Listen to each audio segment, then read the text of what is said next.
अस्सलाम वालेकुम फ्रेंड्स, उम्मीद करती हूँ आप सब लोग खैरियत से होंगे। आज मैं आपके लिए लाई हूँ class 9th chemistry chapter number 1 का लेक्चर नंबर 11 केमिकल स्पीशीज़। पिछले लेक्चर में हमने केमिकल स्पीशीज़ के अंदर हमने आयन को डिस्कस किया था। आज हम केमिकल स्पीशीज़ के अंदर मॉलिक्यूलर आयन और फ्री रेडिकल को डिस्कस करेंगे। मॉलिक्यूलर आयन को हम देख लेते हैं सबसे पहले कि मॉलिक्यूलर आयन क्या होता है। मॉलिक्यूलर आयन, अब आप देखिए कि जैसे कि इसके नाम से ही आपको नजर आए मॉलिक्यूलर आयन, यानी कि मॉलिक्यूल से बनने वाला आयन। ठीक है, जैसे आयन की डेफिनेशन हम पिछले लेक्चर में देख चुके हैं। एटम, सिंगल एटम या एटम का ग्रुप, यानी जिसके अंदर जिसके ऊपर या तो प्लस चार्ज या तो माइनस चार्ज आ जाता है इलेक्ट्रॉन और प्रोटॉन के इनबैलेंस होने की वजह से। ठीक है, तो मॉलिक्यूलर आयन क्या होगा? मॉलिक्यूल के अंदर जब इम्बैलेंस आ जाता है प्रोटॉन और इलेक्ट्रॉन का, तब हमारे पास बनता है मॉलिक्यूलर आयन। यानी कि जिस तरह से as a whole atom neutral होता है, इसी तरह हमारे पास जो कोई भी मॉलिक्यूल होता है, ठीक है, तो मॉलिक्यूल है, सपोज हमारे पास मॉलिक्यूल है कार्बन मोनोऑक्साइड। ठीक है, नॉर्मली हमारे पास ये न्यूट्रल होगा क्योंकि इसके अंदर जितने इलेक्ट्रॉन हैं या जितने प्रोटॉन हैं उनका जो बैलेंस होगा। ठीक है, लेकिन हमारे पास जब किसी वजह से किसी मॉलिक्यूल के अंदर से कोई इलेक्ट्रॉन निकल जाता है,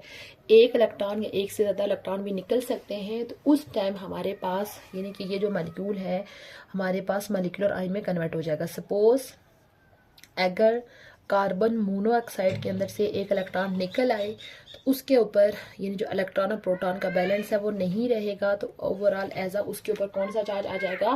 प्लस चार्ज आ जाएगा। तो ये हमारे पास कार्बन मोनोऑक्साइड का क्या बन गया? आयन बन गया, जिसको मॉलिक्यूलर आयन बोलेंगे। इसी तरह कुछ और मॉलिक्यूल को अगर हम डिस्कस करें, हमारे पास ये नाइट्रोजन है, जब ये मॉलिक्यूलर आयन में जाएगा तो ये N2 पॉजिटिव में चेंज हो जाएगा। उसी तरह हमारे पास अगर इथेन है, ठीक है, ये जब मॉलिक्यूलर आयन में जाएगा तो ये इस तरह से कन्वर्ट हो जाएगा। उसी तरह हमारे पास ऑक्सीजन है, तो ऑक्सीजन इसमें चेंज हो जाएगा। हमारे पास मीथेन है, तो मीथेन चेंज हो जाएगा, सॉरी मीथेन इस तरह से CH4 पॉजिटिव, यानी इन सब के अंदर जो है वो एक इलेक्ट्रॉन रिमूव होगा। जितने ज़्यादा इलेक्ट्रॉन रिमूव होंगे उस हिसाब से फिर उसके ऊपर पॉजिटिव चार्ज इंक्रीज होता जाएगा। या कोई अगर मॉलिक्यूल इलेक्ट्रॉन को एक्सेप्ट कर रहा है तो उसके ऊपर जो है वो जितना ज़्यादा इलेक्ट्रॉन को वो ले रहा है उस हिसाब से फिर जो है वो यानी कि नेगेटिव चार्ज आ जाएगा। ठीक है, अब ये जो मॉलिक्यूल के अंदर से मॉलिक्यूलर आयन का बनना है, ये प्रोसेस असल में होता कहाँ पे है? यानी कि ये जो प्रोसेस है ये होता है मैस स्पेक्ट्रोमीटर में। मैस स्पेक्ट्रोमीटर, ठीक है, मैस स्पेक्ट्रोमीटर या इसका दूसरा नाम है मैस स्पेक्ट्रोग्राफ। मैस स्पेक्ट्रोग्राफ के अंदर जो है वो कोई मॉलिक्यूल जो है वो मॉलिक्यूलर आयन के अंदर कन्वर्ट हो जाता है। बेसिकली यानी कि ये जो मैस स्पेक्ट्रोमेट्री एक मेथड है जिसकी मदद से ये फाइंड आउट किया जाता है कि किसी कोई भी जो एलिमेंट है उसका एक्चुअल मैस क्या है और उसकी ओवरऑल डिस्ट्रीब्यूशन क्या है, उसके कितने जो है वो आइसोटोप्स हैं और कौन सा आइसोटोप जो है वो किस मिकदार में इस वर्ल्ड के ऊपर अंदर पाया जाता है। ठीक है, तो ये इस टेक्निक यानी कि ये एक इंस्ट्रूमेंट है मैस स्पेक्ट्रोग्राफ, उसके अंदर जो टेक्निक ओवरऑल यूज, पूरी टेक्निक को मैस स्पेक्ट्रोमेट्री बोलते हैं। उसके अंदर जब आयंस की सेपरेशन की जाती है ओवरऑल, तो उस टाइम हमारे पास ये जो मॉलिक्यूल है वो मॉलिक्यूलर आयन के अंदर कन्वर्ट हो जाते हैं। उसके बाद हमारे पास दूसरी केमिकल स्पीशीज जिसको हम डिस्कस करेंगे वो है फ्री रेडिकल। फ्री रेडिकल, अब ये जो हमारे पास फ्री रेडिकल हो है, ये हमारे पास कोई एक सिंगल एटम भी हो सकता है, ठीक है, उसके अलावा एक आयन भी हो सकता है और एक मॉलिक्यूल भी हो सकता है। ठीक है, यानी अगर हम इसकी डेफिनेशन देखें, हमारे पास एक एटम, आयन और मॉलिक्यूल, उसके पास जब क्या हो है odd number of electron, odd number of electron, उस टाइम हम उसको क्या बोलेंगे? फ्री रेडिकल बोलेंगे। ठीक है, तो फ्री रेडिकल की अगर हम ओवरऑल बात करें तो इनकी जो लाइफ होती है बहुत शॉर्ट लाइफ होती है, क्योंकि ये हमारे पास एक परमानेंट स्पीशी नहीं है, बल्कि ये हमारे पास रिएक्शन के दौरान बनते हैं, और जो ही बनते हैं ये इतने ज़्यादा रिएक्टिव होते हैं कि ये एकदम से जो है दूसरों के साथ रिएक्शन कर लेते हैं। यानी इनकी शॉर्ट लाइफ क्यों है? Due to high reactivity. ठीक है, यानी कि बेसिकली ये बनते ही जो है वो केमिकल रिएक्शंस के दौरान बनेंगे, और जो ही ये बनेंगे इनकी रिएक्टिविटी इतनी ज़्यादा होती है कि जो ये किसी दूसरी स्पीशी के साथ टकराते हैं तो एकदम से ये उसके साथ रिएक्शन कर लेते हैं। इसी वजह से हम ओवरऑल कहते हैं कि इनकी जो लाइफ होती है बहुत ज़्यादा शॉर्ट होती है। इनको कैसे रिप्रेजेंट किया जाता है? सपोज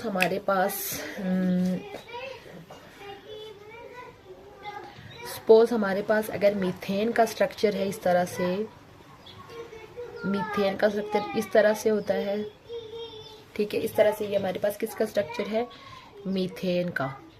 ठीक है, तो अब आप देखिए ये जो लाइंस आपको नज़र आ रही है, सिंगल कोवलेंट बॉन्ड बना हुआ है, यानी कि ये जो बॉन्ड है ये 2 इलेक्ट्रॉन की शेयरिंग से बना हुआ है। 1 इलेक्ट्रॉन इसने दिया हुआ और 1 इलेक्ट्रॉन जो है वो इसने दिया हुआ है। ठीक है, सपोज अगर हम यहाँ से इसकी ब्रेक डाउन कर लें तो हमारे पास यानी कि ये किस तरह से कन्वर्ट हो जाएगा? CH3, और ये जो उसके ऊपर जो इलेक्ट्रॉन है वो इस तरह से डॉट फॉर्म में उसके ऊपर रहेगा। इसी तरह दूसरी तरफ हमारे पास जो हाइड्रोजन है उसका जो इलेक्ट्रॉन है वो भी हमारे पास इस तरह से रहेगा। ठीक है, तो ये हमारे पास क्या होगा? फ्री रेडिकल बन गए। ठीक है, ये मीथेन से हमारे पास बन गया मिथाइल फ्री रेडिकल और साथ में हाइड्रोजन फ्री रेडिकल। इस तरीके से हमारे पास यानी आप देखें इसके पास भी 8 नंबर ऑफ इलेक्ट्रॉन है, इसके पास भी हमारे पास 8 नंबर ऑफ इलेक्ट्रॉन है।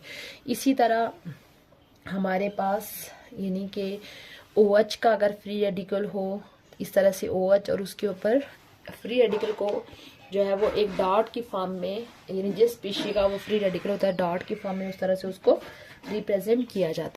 ये OH का फ्री रेडिकल कैसे बनेगा? सपोज अगर यहाँ से यानी कि ये वाटर है, इसकी अगर हम यहाँ से ब्रेक डाउन कर लें तो ये फ्री रेडिकल बन जाएगा और साथ में H पॉजिटिव हो जाएगा। ठीक है, तो इसी तरह अगर हम क्लोरीन का फ्री रेडिकल देखें, इस तरह से क्लोरीन का है, ये 2 यहाँ पे इलेक्ट्रॉन है, तो यहाँ पे अगर इधर से इस तरह से ब्रेक डाउन हो जाती है तो हमारे पास क्लोरीन के 2 फ्री रेडिकल जो है वो जनरेट हो जाते हैं। ठीक है, अब ये जो फ्री रेडिकल होते हैं ये मोस्टली जो है वो लाइट एनर्जी मीन के सूरज की रोशनी के दौरान बनते हैं। ठीक है, ओवरऑल फ्री रेडिकल जो रिएक्शंस होते हैं इनकी जो प्रोडक्शन की अगर हम बात करें तो जो गैशियस रिएक्शंस होते हैं, गैशियस रिएक्शन मीन कि वो रिएक्शन जो जिसमें जो हम केमिकल्स लेते हैं उनको गैस फॉर्म में ले रहे हैं, उस टाइम ये रिएक्शन जो है वो ज़्यादा होंगे।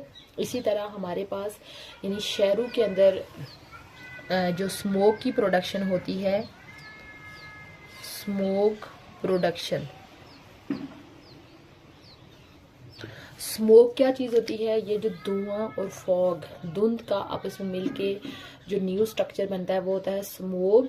इस यानी कि जो स्मोक की प्रोडक्शन है, बेसिकली स्मोक की प्रोडक्शन के अंदर भी यही ये जो फ्री रेडिकल का बनना और फिर टूटना और नया बनना और फिर रिएक्शंस करते जाना, यही प्रोसेस जो है वो इन्वॉल्व होता है स्मोक की प्रोडक्शन के दौरान। ठीक है, उसके अलावा ये जो फ्री रेडिकल के रिएक्शंस होते हैं ये इसके अलावा और कहाँ पे होते हैं? ये जो डिफरेंट तरह की प्लास्टिक्स होती हैं, PVC जिनको बोला जाता है, पॉलीइथीन और पॉलीविनाइल क्लोराइड।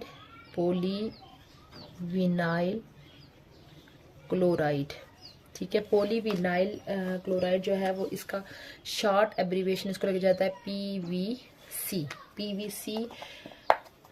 उसके अलावा इसको शॉर्ट एब्रीविएशन बोला जाता है PE। बेसिकली ये दोनों क्या हैं? प्लास्टिक्स हैं, प्लास्टिक्स है। और इसके अंदर ये देखिए पोली वर्ड लिखा हुआ, पोली का मतलब था मेनी, यानी जब वहाँ पे बहुत सारे मॉलिक्यूल्स मिले। ये देखें यानी इसके अंदर क्या होता है कि ये हमारे पास ये देखें ये एक इथीन है। ठीक है, बहुत सारे इथीन मॉलिक्यूल जो है वो मिलते जाएंगे, मिलते मिलते हमारे पास ये पूरी पोली इथीन बना रहे हैं। अब ये जो डिफरेंट इथीन मॉलिक्यूल्स का आपस में मिलना है, इनके दौरान भी यही प्रोसेस फ्री रेडिकल जो मैकेनिज्म होता है यही फॉलो होता है। इसी तरह हमारे पास ये जो है विनाइल क्लोराइड, इथीन होता है इस तरह से, CH2 डबल बॉन्ड CH2। ये हमारे पास इथीन का स्ट्रक्चर है। ये हमारे पास बहुत सारे इथीन मिलके पॉलीइथीन बना लेते हैं। और इसी तरह ये जो हमारे पास विनाइल क्लोराइड है, इसका स्ट्रक्चर होता है ये विनाइल क्लोराइड। अब इसी तरह विनाइल क्लोराइड, अब इसमें बहुत सारे विनाइल क्लोराइड मिलकर हमारे पास पॉलीविनाइल क्लोराइड बनता है। तो इसकी ये जो फार्मेशन होती है, यानी कि विनाइल क्लोराइड से पॉलीविनाइल क्लोराइड बनने का प्रोसेस या इथीन से पॉलीइथीन बनने का जो प्रोसेस होता है, स्मोक की प्रोडक्शन या गैसियस रिएक्शन, ये जितने भी होते हैं इन सब के अंदर यही फ्री रेडिकल बनते हैं। फिर यानी एक फ्री रेडिकल फिर दूसरे मॉलिक्यूल को भी फ्री रेडिकल में कन्वर्ट करते करते यानी ये हमारे पास पूरे रिएक्शन चलते जाते हैं। और इसके फ्री रेडिकल के लिए आपने याद रखना है कि ये जो फ्री रेडिकल के जो रिएक्शंस होते हैं ये मोस्टली सूरज की रोशनी के दौरान हो रहे होते हैं। इस लेक्चर का सम अप कर लेते हैं। आज हमने केमिकल स्पीशीज के अंदर दो स्पीशीज को देखा, मॉलिक्यूलर आयन और फ्री रेडिकल। मॉलिक्यूलर आयन जैसे कि नाम से जाहिर है मॉलिक्यूल का आयन, यानी कि मॉलिक्यूल जो होता है वो नॉर्मल कंडीशन में न्यूट्रल होता है, बट जब उसके अंदर प्रोटॉन और इलेक्ट्रॉन का इम्बैलेंस हो जाता है तो हमारे पास वो मॉलिक्यूलर आयन में कन्वर्ट हो जाता है। जैसे हमने डिफरेंट मॉलिक्यूल्स को डिस्कस किया कि किस तरह से उनके अंदर से इलेक्ट्रॉन के रिलीज होने के बाद वो मॉलिक्यूलर आयन में कन्वर्ट हो जाते हैं। और ये जो मॉलिक्यूलर आयन बनने का प्रोसेस होता है ये मैस स्पेक्ट्रोमेट्री के अंदर होता है। उसके बाद हमने फ्री रेडिकल के अंदर देखा कि किसी एटम के अंदर, आयन के अंदर या मॉलिक्यूल के अंदर जब 8 नंबर ऑफ इलेक्ट्रॉन्स होते हैं तो हमारे पास होता है फ्री रेडिकल। फ्री रेडिकल की जो लाइफ होती है बहुत शॉर्ट लाइफ होती है, क्योंकि ये हाईली रिएक्टिव होता है, क्योंकि ये बहुत ज़्यादा रिएक्टिव होते हैं और रिएक्शंस के दौरान बनते हैं, और जो ही बनते हैं दूसरों के साथ रिएक्शन कर लेते हैं, इसी वजह से इनकी जो लाइफ होती है बहुत शार्ट होती है। फिर हमने डिफरेंट रिएक्शंस देखे किस तरह से फ्री रेडिकल बनते हैं, जैसे मीथेन से मिथाइल फ्री रेडिकल, वाटर से हाइड्रोक्सिल फ्री रेडिकल, क्लोरीन से उसके बाद क्लोरीन का फ्री रेडिकल। फिर हमने देखा कि ये जो free radicals reactions free radical होते हैं ये डिफरेंट रिएक्शंस के अंदर बन रहे थे, जैसे गैसियस रिएक्शंस के अंदर स्मोक की प्रोडक्शन के दौरान, उसके अलावा इथीन से पॉलीइथीन बनने का और विनाइल क्लोराइड से पॉलीविनाइल क्लोराइड बनने का जो प्रोसेस होता है उसके अंदर भी यही फ्री रेडिकल इन्वॉल्व होते हैं। उम्मीद करती हूँ आपको आज का लेक्चर अच्छा लगा होगा। इंशाल्लाह बहुत जल्द न्यू टॉपिक के साथ हाजिर होंगी, तब तक के लिए अल्लाह हाफिज़।